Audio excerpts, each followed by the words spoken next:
सारी वस्तु आंखों से नहीं दिखती। अगर नहीं दिखती तो इसका मतलब वो नहीं है, ऐसा भी माना नहीं जा सकता है। जैसे सारी वस्तुएं जो है ना आंखों से नहीं दिखती है, जो उसमें कुछ ऐसी चीजें, जैसे मैं बताता हूँ आपको, शब्द है, गंध है, स्पर्श है, रस है, ये क्या आंखों से देख सकते हैं? अगर नहीं देख सकते तो क्या इसका मतलब है नहीं? क्या है? इन चारों का ज्ञान आंखों से संभव नहीं है। ठीक है। आंखों से तो केवल रूप दिखता है, जो जड़ है। चेतन है वो नहीं, जो जड़ है। तो आंखों से केवल क्या दिखता है? रूप दिखता है। तो फिर अपने आप का चेतन शक्ति को कैसे देख सकते हो? संभव ही नहीं है। तो इसका मतलब ये है कि अगर परमात्मा नहीं दिखता है या अदृश्य चीजें जो है वो नहीं दिखती तो वो नहीं है, ऐसा नहीं है। जबकि न दिखने वाली दुनिया विशाल है, बड़ी है, पावरफुल है, चेतन है। जो दिखने वाली चीज दुनिया है वो जड़ है।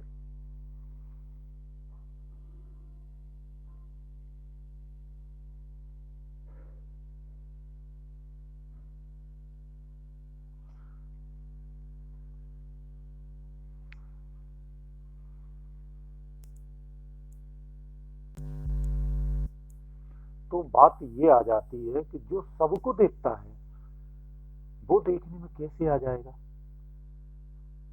अपने आप को केवल अनुभव किया जा सकता है।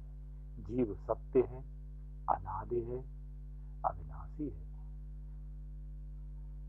वह जब जड़ रूपी वासनाओं में फंस जाता है तो जन्म जन्मांतर भटकता रहता है। जीव का शुद्ध स्वरूप माया है, ऐसा लोग मानते हैं, जबकि जीव का शुद्ध स्वरूप माया रहित है। यही उसका बंधन है। माया तो मन है, और जब मन को बटोर लिया जाता है तब बंधन समाप्त हो जाता है। जीव तो अगोचर है, वह बाहरी आंखों से नहीं देख सकता, किंतु ज्ञान को समझकर ये चीज उसको दिखाई देती है या समझ सकता है, और ये समझ लेता है कि मैं ही सबका दृष्टा हूं। जो संसार के माने हुए विषयों को ऐसा मानता है कि मेरा सुख पूरा हो गया है, मेरा दुख पूर्ण हो गया है, अहंकार भी अब नष्ट हो रहा है, मन की उलझनों का त्याग हो रहा है, और हृदय भी अब शांत हो रहा है, तब जाकर के उसे स्वयं की अनुभूति हो पाती है। अन्यथा उसे संभव बिल्कुल नहीं है। सारे बंधन भूलने से ही उल्टी गिनती चालू हो जाती है। फिर उल्टी बुद्धि को सीधा कैसे किया जा सकता है? तो उसका रास्ता यही है, हृदय की जो मलिनता है, जो वासनाओं की जो दुनिया है, उसे हमें त्यागना होता है। अच्छे आचरणों एवं सतगुरु संतों की, महात्माओं की निष्ठाओं और उनके सत्संगों में जाकर करके ही इन चेतन शक्ति को आप जागृत कर सकते हैं। विचार करो, जानी हुई सारी बातें एक ही समय स्मरण में नहीं आती हैं। कोई विरोध एवं विवाद करके सत्य न्याय को कैसे समझ सकता है?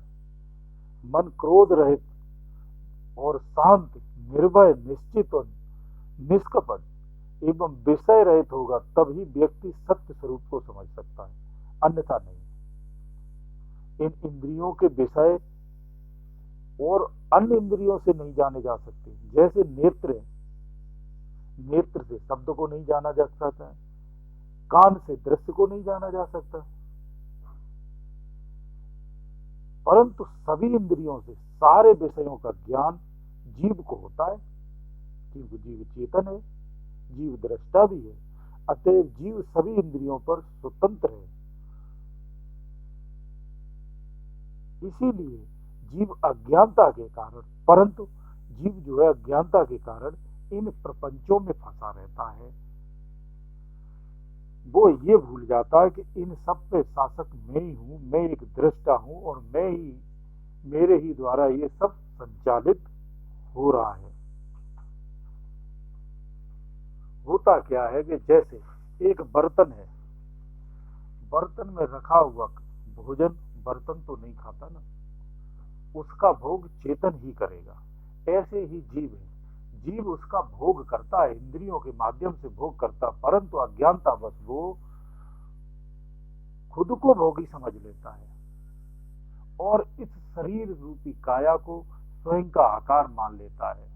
इतना जड़ हो जाता है कि वो समस्त दुनिया में सब कुछ चीज को अपना मान लेता है और अपना मोह उससे लगा लेता है। यही उसके दुख का और जन्म मरण का मुख्य कारण है।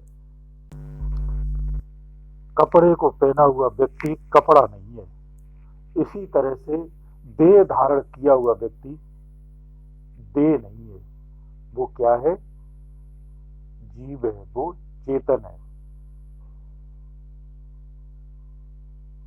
अब मैं आपको कुछ तत्वों के बारे में बताता हूं। पृथ्वी, जल, अग्नि, वायु, आकाश, ये 5 तत्व होते हैं। इन्हें पंच महाभूत भी कहते हैं।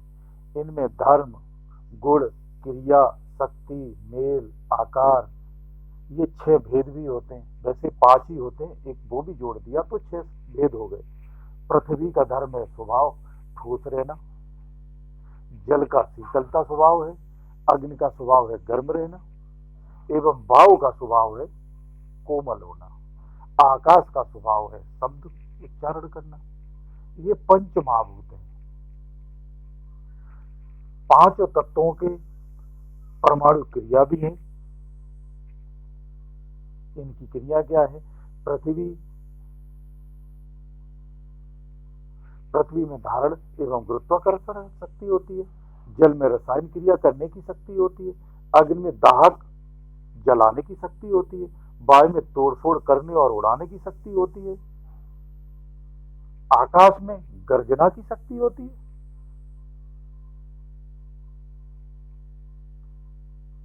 इनके गुण भी होते हैं। पृथ्वी का गुण है गंध, जल का गुण है रस, अग्नि का गुण है रूप और वायु का गुण है स्पर्श। आकाश का गुण सर्वत्र होता है, समान भाव से सब में समर्पित होता है। फिर भी उसमें एक गर्जना के रूप में एक शब्द का स्पर्श होता है, स्पर्श करना होता है उसका। इन्हीं 5 भेदों के कारण कार्यभाव बनता है।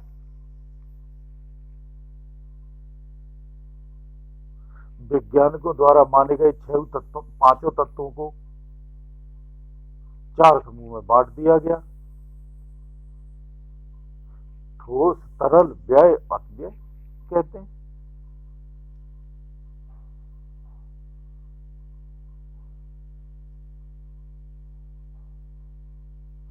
चेतन जीव इन 5 प्रपंचों में बीच में बैठता और उपयोग करता है, लेकिन आभास नहीं कर पाता है। वो कैसे रहता है मैं बताता हूं। जैसे जल में उष्णता होती है परंतु दिखाई नहीं पड़ती है कि यहां जल है, परंतु ऊष्मा पानी नहीं आग है, लेकिन वो उसमें रहता है। इसी प्रकार देह में चेतन रहता है परंतु दिखाई नहीं देता कि ये देह है।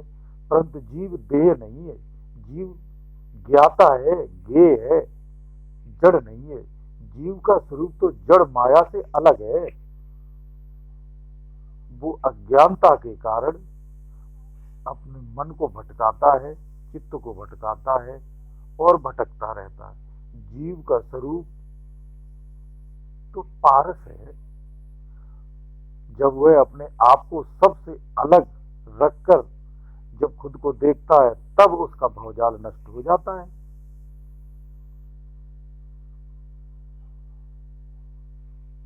फिर वो देखता है कि जीव क्या हूं और मैं क्या हूं। फिर उसका संसार में रहकर भी संसार से कोई संबंध नहीं रहता है।